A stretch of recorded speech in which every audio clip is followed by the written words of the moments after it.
And welcome back, students. We are now getting into talking about overloading.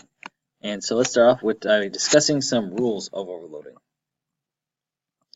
All right, so let's talk exactly what overloading is. What this means is, let's say we have two or more classes that have methods with the same name. For example, many classes have a method named toString. This is acceptable because the type of the calling object allows Java to decide which definition of the method toString to use. It uses the definition of toString given the definition of the class for the calling object. In fact, two methods or more that are in the same class can have the same method name. So I can have multiple toStrings or multiple. As we look at on our code here, we're going to see different examples. So this right here is what's known as overloading. So let's go over some rules for overloading. In the class materials, we will find the date6 try class. So let me just pull up Eclipse actually here. And I'm going to go to my date6 try class, which is right here. All right. We've added two methods called setDate. So there's a total of three setDate methods. So we have our setDate method that we had before, where we had an int, an int, an int for our parameters. We've also added a setDate now where we have a string, an int, and an int. And we have a setDate, which simply is just passing a year. Right. Now, when we look at the headings of those three methods, we have public void setDate, int, month int day, int year, public void setDate, string, month, string, int day, int year, and public void setDate, int year. Notice how each of the methods have some different parameter lists. You may have already seen this, and I kind of mentioned it in passing. Right. We have an int, we have an int, we have an int, a string, an int, which is an int. Now, the first two methods, you'll notice, differ by the first parameter. They're exactly the same, except one's taking an int for the month, the other one's taking a string. Whereas the last method differs from the other two by having a different number of parameters. You notice that the first two methods take 3 parameters, month, day, year. The last one only takes the parameter for year. All right, let's talk about that method signature. And the name of a method and the list of parameter types in the heading of the method definition is what's known as the method signature.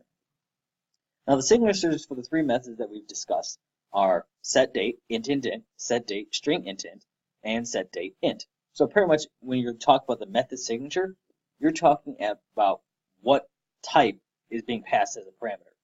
Are you passing int? Are you passing a string?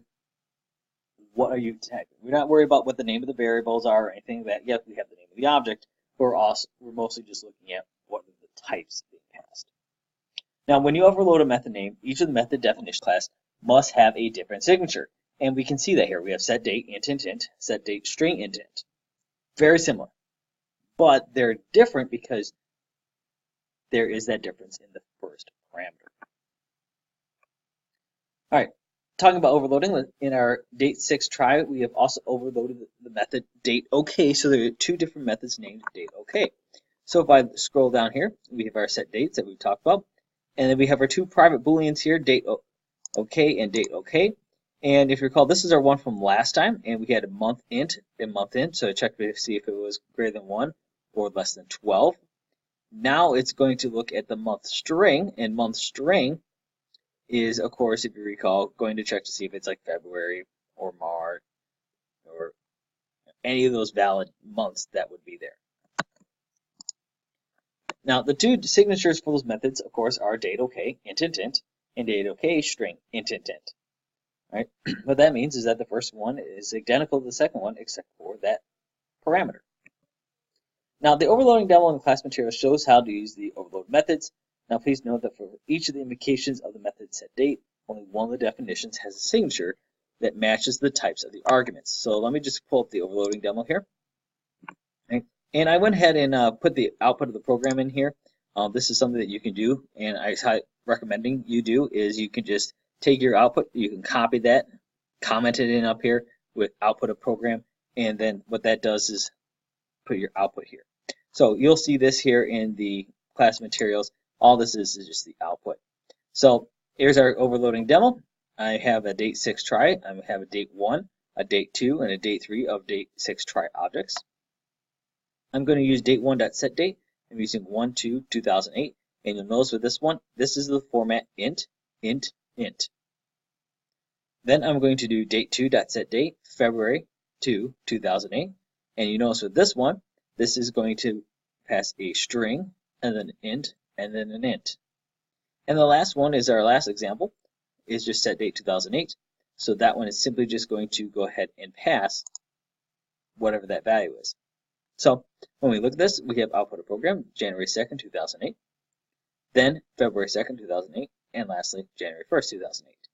Now remember, these are overriding previous values. So even though this right here is date 3 is only passing the year, these values right here for January 1st are actually hard-coded into our date 6 try program. So when I look at date 6 try and look at set date, it's automatically setting 1 and 1, which means that when it outputs that, it outputs as January 1st. So if you have just that one, it automatically is coded to January 1st. All right? And that concludes our notes, folks. Until next time.